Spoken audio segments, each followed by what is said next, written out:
Have you ever wondered what gives dwarfs the strength to withstand even the grimmest of fortunes? Tonight, I hope to provide an answer through the story of Malakai Makaisson and how his indomitable spirit saved his entire clan from doom.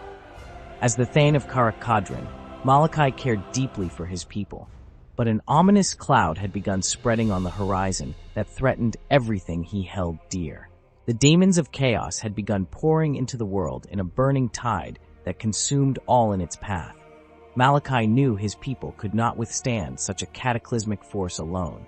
In a bold gamble, Malakai called upon the other dwarf clans for aid. But distrust after past betrayals made many unwilling to act.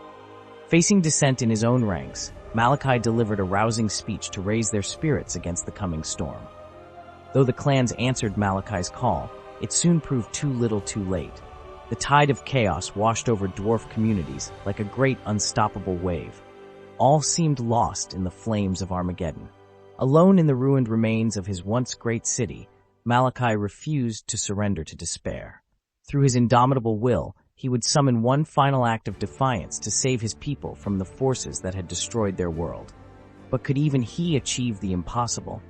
Their fate, and that of the dwarfs, now rested on the edge of his axe. Malakai gazed out over the ruins of his once great city. The flames had stopped, leaving only ashes and smoke in their wake. But amid the desolation, Malakai's will still burned strong. He would not surrender while even a single dwarf yet drew breath. Near a meager survivors' camp, Malakai set to sharpening his axe. The other dwarfs watched warily, weighing their thane's spirit against the sheer scale of their losses.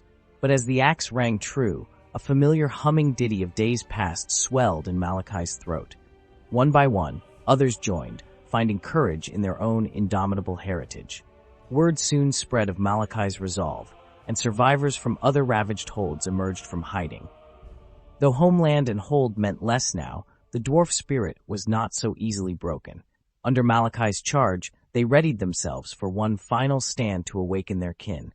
None knew if it would be enough, but end they would not under mountains of enemy dead. As the blood-red dawn arose, Malakai's assemblage surveyed the scorched remains awaiting them. Even the hardiest hearts felt doubt's chill. But then Malakai's battle cry rent the gloom. Drums answered, and as one the dwarfs bellowed in echoing defiance. Their doom was nigh, but they would face it on their feet with axe in hand till the very end.